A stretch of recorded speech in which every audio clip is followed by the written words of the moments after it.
¡Qué gusto que nos acompañen desde casa nuevamente! Alumnas y alumnos de matemáticas de tercer grado de secundaria, les damos la bienvenida a esta sesión.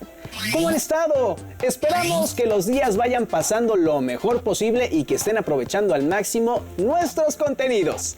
Estamos una vez más en Aprende en Casa, la programación de la Secretaría de Educación Pública para estudiar a distancia mientras termina la contingencia. Estas transmisiones son una oportunidad para descubrir nuevas estrategias de aprendizaje y poner en práctica habilidades escolares que les ayudarán en su crecimiento personal y académico. Preparen papel y lápiz para que anoten las ideas principales que vayan identificando, así como las preguntas que surjan. Al final de cada emisión podrán incorporar estos apuntes a su carpeta de experiencias para presentarla a sus docentes, compañeras y compañeros cuando llegue el momento de regresar a sus planteles escolares. En esta ocasión, como ya saben, hablaremos de un tema correspondiente a la asignatura de matemáticas, el azar. Es decir, cuando no podemos anticipar de manera exacta los resultados de una situación. Afortunadamente, cuando nos enfrentamos a estas situaciones, tenemos la opción de sacar las probabilidades de diferentes eventos o resultados. Para iniciar, les dejamos estas preguntas. ¿En qué ocasiones se topan con el azar? ¿Cómo se calculan las probabilidades? Veámoslo en el siguiente video. Cuando se explora una situación y no es posible prevenir de manera exacta ninguno de sus resultados, se dice que la situación es aleatoria. Por ejemplo, si bien la herencia de padres a hijos de algunas características genéticas no puede preverse exactamente, aún se puede asignar probabilidades de que tal o cual otro rasgo sea heredado en la descendencia. También se asignan probabilidades en los pronósticos meteorológicos. ¿Cuánta lluvia caerá? ¿Cuál será la temperatura máxima? En matemáticas se han desarrollado diversos recursos que nos permiten estudiar situaciones o fenómenos aleatorios. Uno de ellos es la simulación. Estamos en un hospital. Se plantea el siguiente problema. ¿Cuál es la probabilidad de que entre los próximos 20 recién nacidos, al menos un 50% sean varones? ¿Cómo podemos calcular esta probabilidad? Para resolver este problema sería necesario seguir la siguiente secuencia. 1.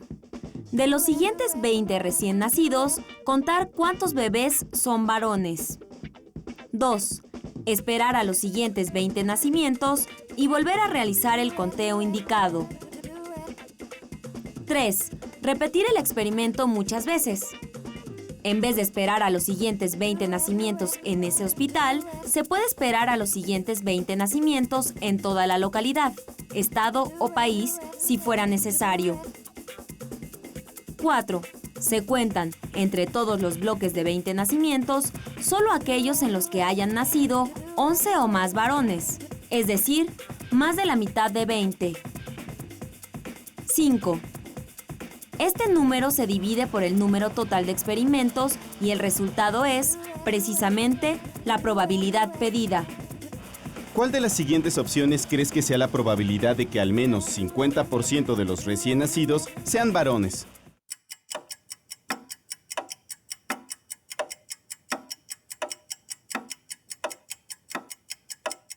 Otra manera de enfrentar el problema es hacer un análisis formal. Analicemos, pues, el problema para 2 nacimientos. En 2 nacimientos hay 4 posibles resultados.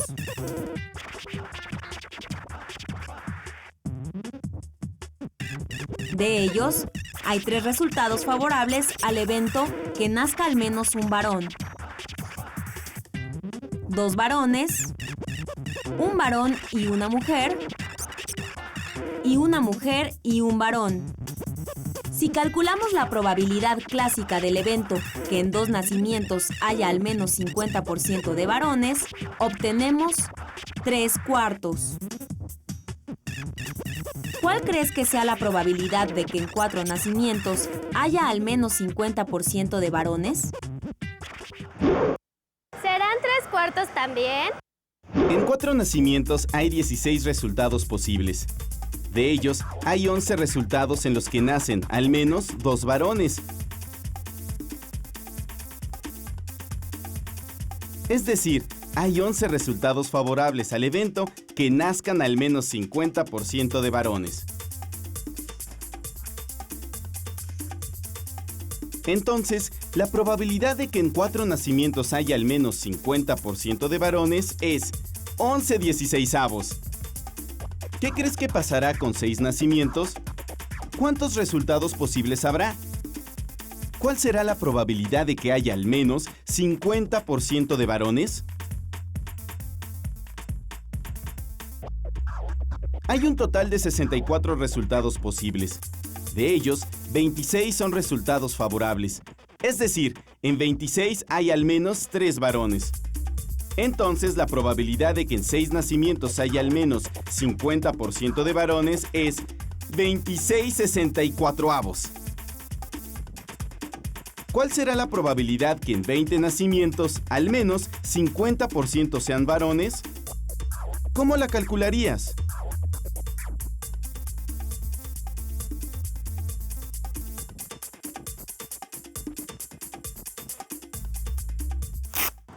En el caso de la probabilidad de que haya al menos 50% de varones en 20 nacimientos, el número total de posibles resultados es 2 a la 20. Usando la calculadora, encontramos que 2 a la 20 es igual a...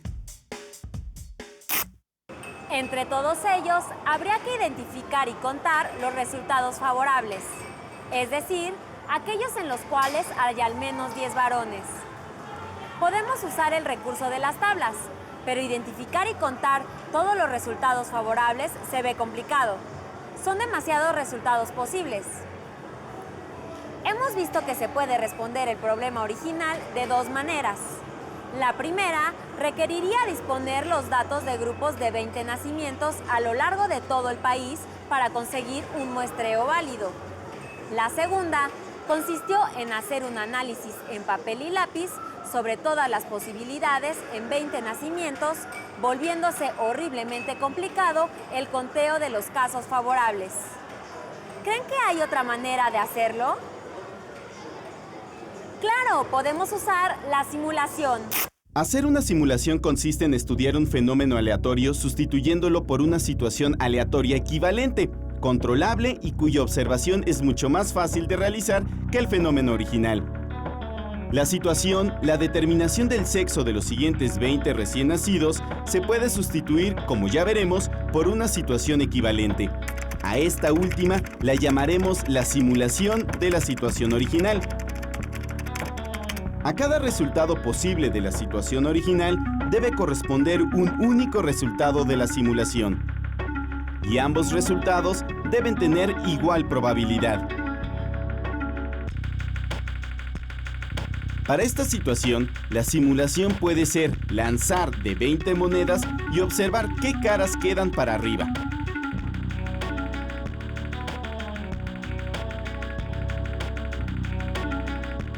Por ejemplo, ya vimos que al observar el sexo de 20 recién nacidos, hay 2 a la 20 resultados posibles.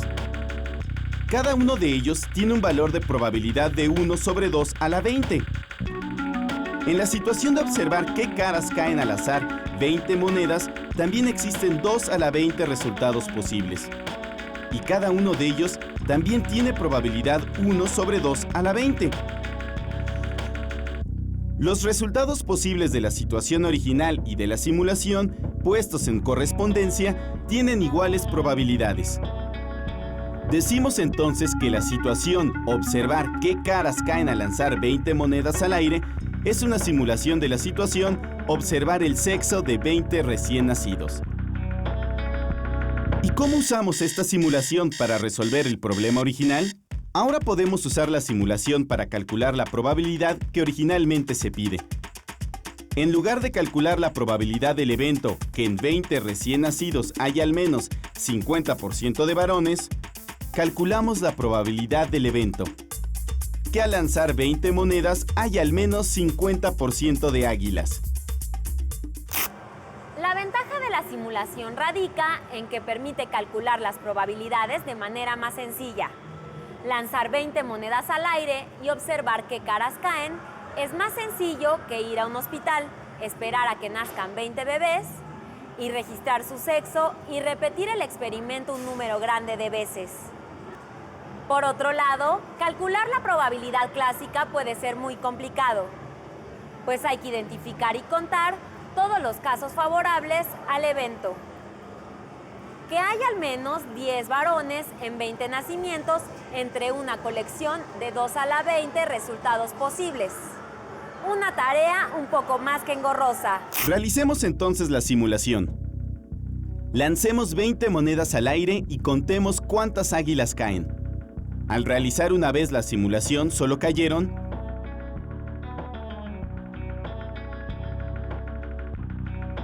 8 águilas. Es decir, el 40% del total de 20 monedas. Lo que significa que, en esta realización de la simulación, el evento que en 20 lanzamientos hay al menos de 50% de águilas, no se presenta. Repitamos la simulación.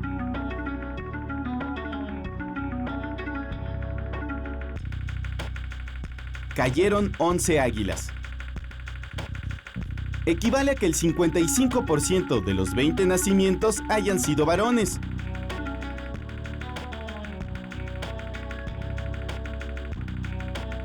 Para calcular la probabilidad frecuencial, es necesario repetir muchas veces la simulación.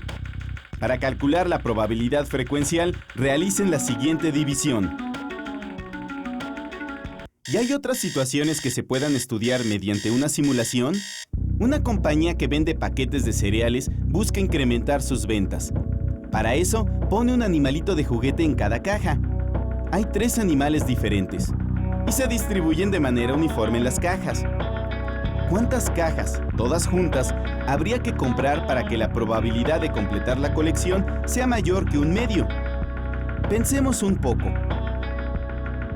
Es evidente que tengo que comprar mínimamente 3 cajas para tener una probabilidad diferente de 0 de obtener la colección de 3 animalitos E, L y J. Entonces, empecemos con 3 cajas. En este caso, los resultados posibles son... Los resultados favorables son estos 6. Por lo tanto, la probabilidad de obtener la colección completa es... Y eso es todavía menor a 1/2. Recordemos que este valor calculado de la probabilidad corresponde al valor que se obtendría repitiendo muchas veces el experimento de sacar 3 cajas y ver lo que contienen. La probabilidad sería, nuevamente, el número de casos favorables, la obtención de la colección completa de animalitos, dividido el número de repeticiones. Entonces, necesitaríamos probar si con 4 cajas es suficiente para alcanzar una probabilidad estrictamente mayor que 1/2. Necesito hacer una simulación para responder esta pregunta.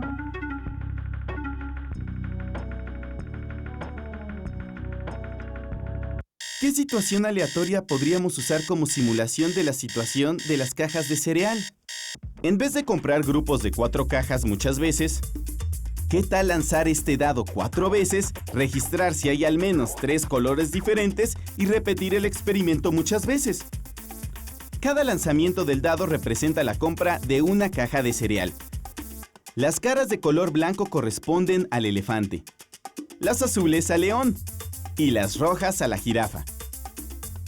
Los resultados de la situación original y los de la simulación deben tener igual probabilidad de ocurrencia. ¡Claro! La probabilidad de que salga un animalito al comprar una caja es igual a la probabilidad de obtener la cara correspondiente al lanzar el dado.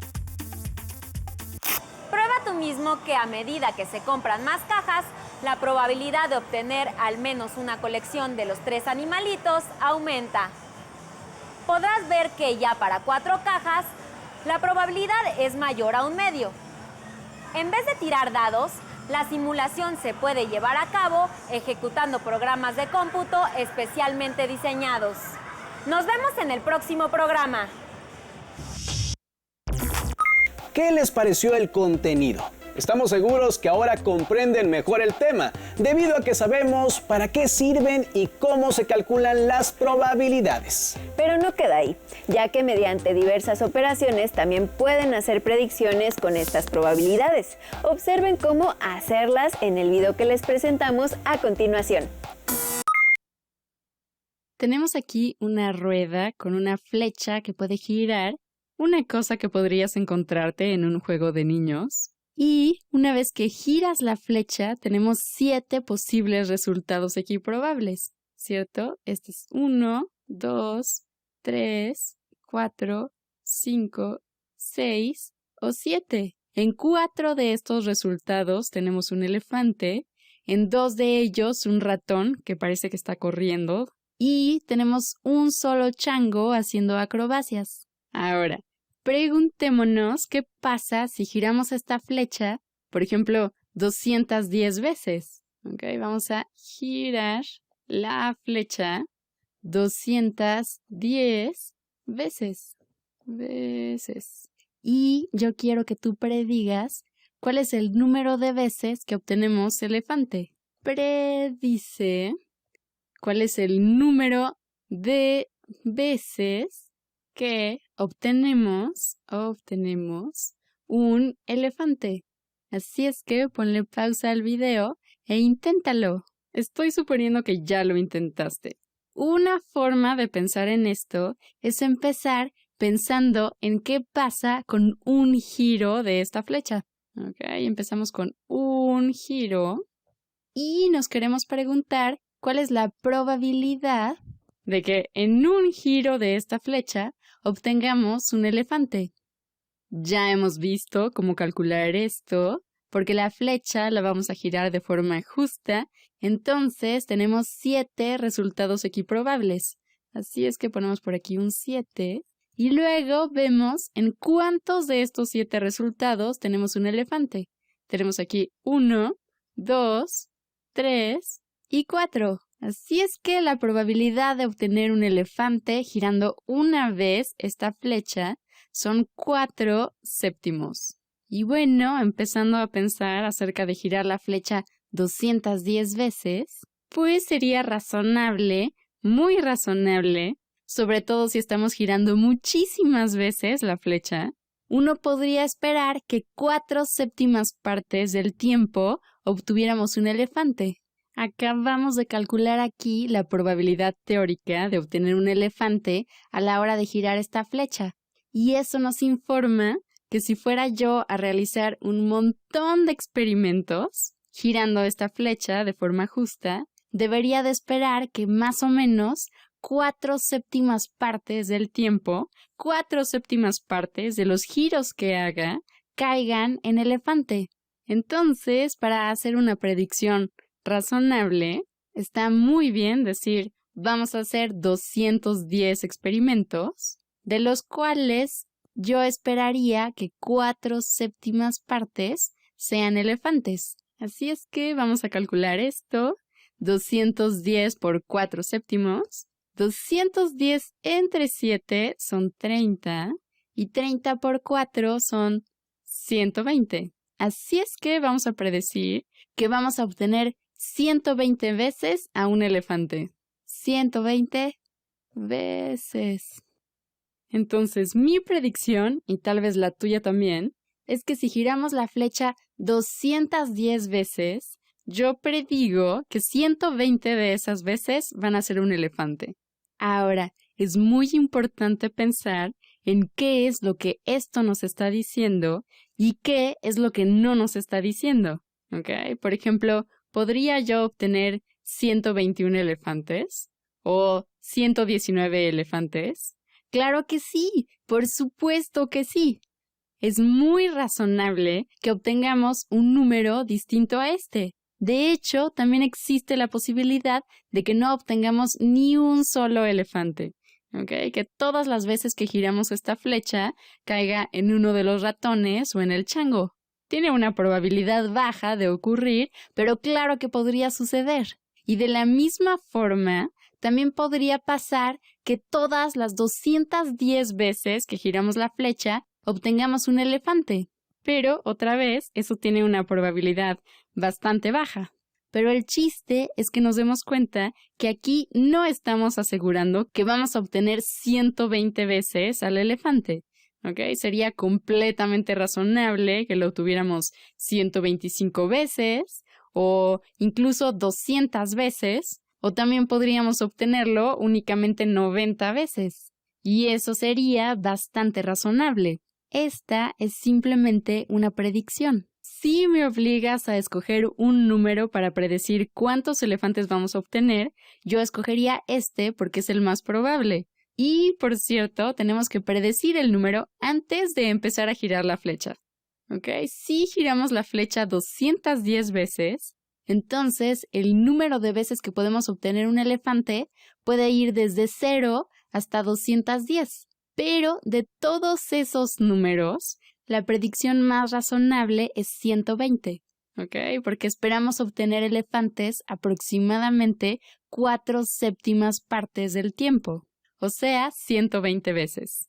Pero, por supuesto, no hay nada que nos diga que no podemos obtener 118 elefantes. Y no hay nada que nos diga que 129 es una mala predicción.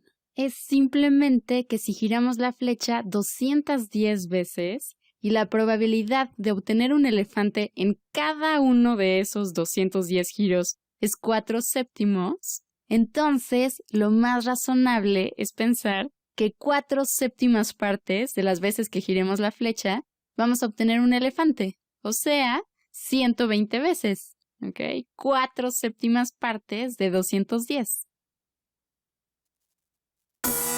Interesante, ¿no creen? Sin duda han aprendido que el azar también puede ser medido, lo que permite calcular las posibilidades de que se presente un determinado resultado.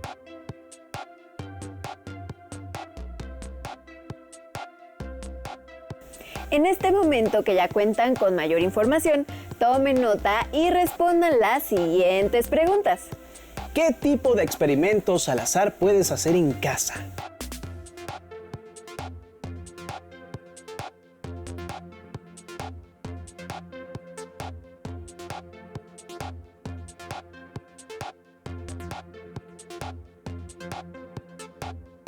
¿Cuáles son las probabilidades de este experimento?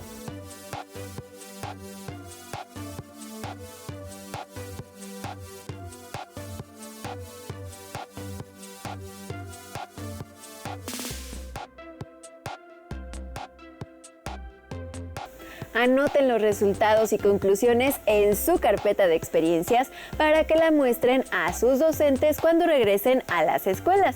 Esto les será muy útil para retomar los temas con facilidad. El tiempo se nos está terminando, pero antes de partir les invitamos a leer el libro Azar y Probabilidad de Juan Díaz Godino, que contiene varios ejemplos de eventos aleatorios. Hemos llegado al final de esta transmisión, pero recuerden que tendremos en breve una nueva cita con la programación de Aprende en Casa. Sigan en sintonía. ¡Hasta pronto!